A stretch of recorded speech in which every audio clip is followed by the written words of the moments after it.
May 21. From 1 Samuel, chapter 29. The entire Philistine army now mobilized at Aphek, and the Israelites camped at the spring in Jezreel. As the Philistine rulers were leading out their troops in groups of hundreds and thousands, David and his men marched at the rear with King Achish. But the Philistine commanders demanded, "What are these Hebrews doing here?" And Achish told them, "This is David, the servant of King Saul of Israel. He's been with me for years, and I've never found a single fault in him from the day he arrived until today." But the Philistine commanders were angry. "Send him back to the town you've given him," they demanded. "He can't go into the battle with us. What if he turns against us in battle and becomes our adversary? Is there any better way for him to reconcile himself with his master than by handing our heads over to him? Isn't this the same David about whom the women of Israel sing in their dances, 'Saul has killed his thousands and David his 10,000s'?" So Achish finally summoned David and said to him, "I swear by the Lord that you have been a trustworthy ally. I think you should go with me into battle, for I've never found a single flaw in you from the day you arrived until today. But the other Philistine rulers won't hear of it. Please don't upset them, but go back quietly." "What have I done to deserve this treatment?" David demanded. "What have you ever found in your servant that I can't go and fight the enemies of my lord the king?"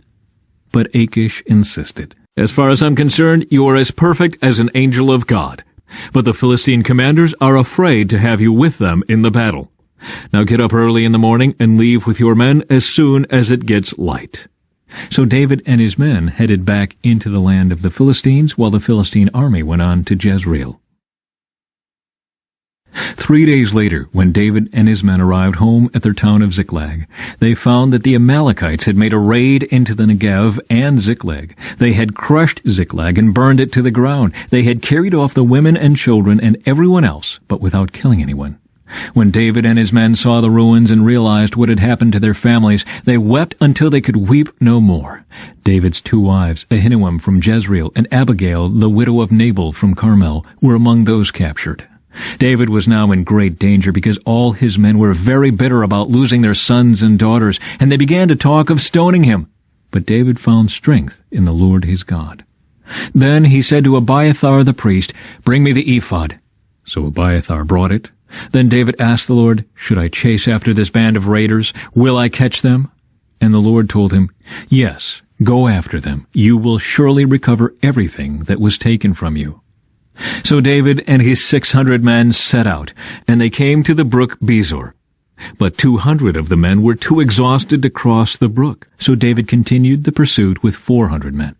Along the way they found an Egyptian man in a field and brought him to David. They gave him some bread to eat and water to drink. They also gave him part of a fig cake and 2 clusters of raisins, for he hadn't had anything to eat or drink for 3 days and nights. Before long his strength returned. "To whom do you belong, and where do you come from?" David asked him. "I am an Egyptian, the slave of an Amalekite," he replied. "My master abandoned me 3 days ago because I was sick. We were on our way back from raiding the Kerethites in the Negev, the territory of Judah, and the land of Caleb, and we had just burned Ziklag." "Will you lead me to this band of raiders?" David asked.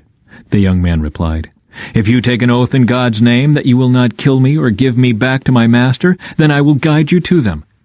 So he led David to them, and they found the Amalekites spread out across the fields, eating and drinking and dancing with joy because of the vast amount of plunder they had taken from the Philistines and the land of Judah. David and his men rushed in among them and slaughtered them throughout that night and the entire next day until evening. None of the Amalekites escaped except 400 young men who fled on camels. David got back everything the Amalekites had taken, and he rescued his 2 wives. Nothing was missing, small or great, son or daughter, nor anything else that had been taken. David brought everything back. He also recovered all the flocks and herds, and his men drove them ahead of the other livestock. "This plunder belongs to David," they said. Then David returned to the brook Bezor and met up with the 200 men who had been left behind because they were too exhausted to go with him. They went out to meet David and his men, and David greeted them joyfully. But some evil troublemakers among David's men said, "They didn't go with us, so they can't have any of the plunder we recovered. Give them their wives and children and tell them to be gone." But David said, "No, my brothers, Don't be selfish with what the Lord has given us. He has kept us safe and helped us defeat the band of raiders that attacked us. Who will listen when you talk like this? We share and share alike, those who go to battle and those who guard the equipment." From then on, David made this a decree and regulation for Israel, and it is still followed today. When he arrived at Ziklag, David sent part of the plunder to the elders of Judah, who were his friends. "Here is a present for you taken from the Lord's enemies," he said. The gifts were sent to the people of the following towns David had visited: Bethel, Ramoth Negev, Jatir, Aror, Siphmoth, Eshtemoa, Rachel, the towns of the Jerahmeelites, the towns of the Kenites, Hormah, Boreshan, Athak, Hebron, and all the other places David and his men had visited. Now the Philistines attacked Israel, and the men of Israel fled before them. Many were slaughtered on the slopes of Mount Gilboa. The Philistines closed in on Saul and his sons, and they killed 3 of his sons, Jonathan, Abinadab, and Malchishua. The fighting grew very fierce around Saul, and the Philistine archers caught up with him and wounded him severely. Saul groaned to his armor-bearer, "Take your sword and kill me before these pagan Philistines come to run me through and taunt and torture me." But his armor-bearer was afraid and would not do it. So Saul took his own sword and fell on it. When his armor-bearer realized that Saul was dead, he fell on his own sword and died beside the king. So Saul, his 3 sons, his armor-bearer, and his troops all died together that same day. When the Israelites on the other side of the Jezreel Valley and beyond the Jordan saw that the Israelite army had fled and that Saul and his sons were dead, they abandoned their towns and fled. So the Philistines moved in and occupied their towns. The next day, when the Philistines went out to strip the dead, they found the bodies of Saul and his 3 sons on Mount Gilboa. So they cut off Saul's head and stripped off his armor. Then they proclaimed the good news of Saul's death in their pagan temple and to the people throughout the land of Philistia. They placed his armor in the temple of the Ashtoreths, and they fastened his body to the wall of the city of Bethshan. But when the people of Jabesh-Gilead heard what the Philistines had done to Saul, all their mighty warriors traveled through the night to Bethshan and took the bodies of Saul and his sons down from the wall. They brought them to Jabesh, where they burned the bodies. Then they took their bones and buried them beneath the tamarisk tree at Jabesh, and they fasted for 7 days. From John. It was now almost time for the Jewish Passover celebration, and many people from all over the country arrived in Jerusalem several days early so they could go through the purification ceremony before Passover began. They kept looking for Jesus, but as they stood around in the temple, they said to each other, "What do you think? He won't come for Passover, will he?" Meanwhile, the leading priests and Pharisees had publicly ordered that anyone seeing Jesus must report it immediately so they could arrest him. 6 days before the Passover celebration began, Jesus arrived in Bethany, the home of Lazarus, the man he had raised from the dead. A dinner was prepared in Jesus' honor. Martha served, and Lazarus was among those who ate with him. Then Mary took a 12-ounce jar of expensive perfume made from essence of nard, and she anointed Jesus' feet with it, wiping his feet with her hair. The house was filled with the fragrance.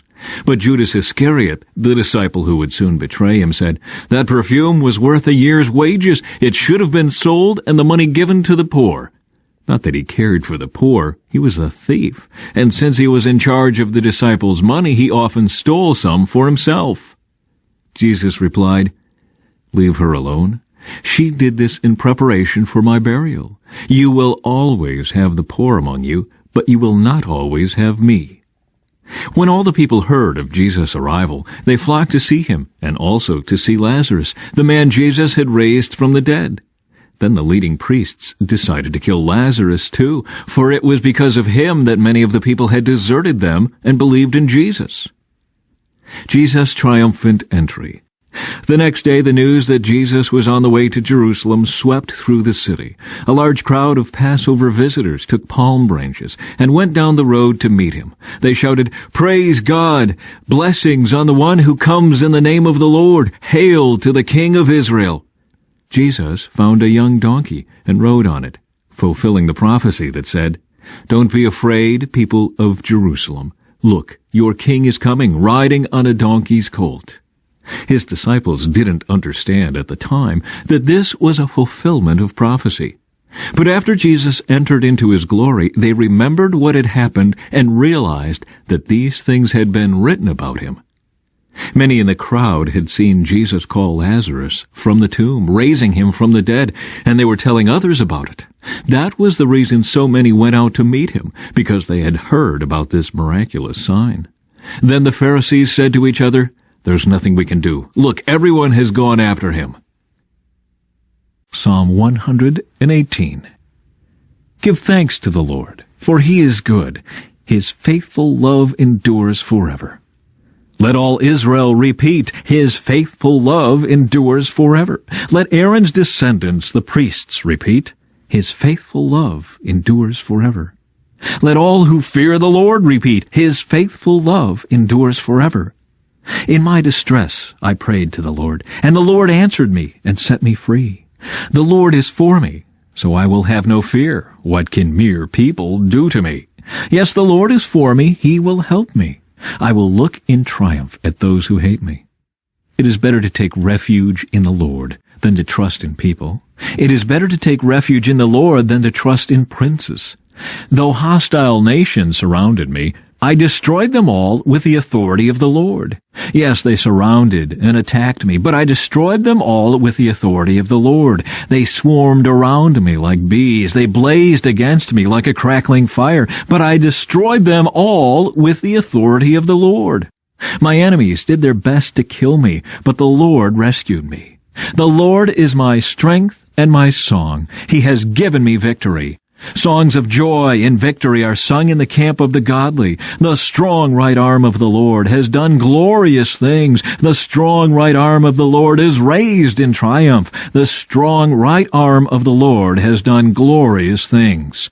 I will not die. Instead, I will live to tell what the Lord has done. The Lord has punished me severely, but he did not let me die.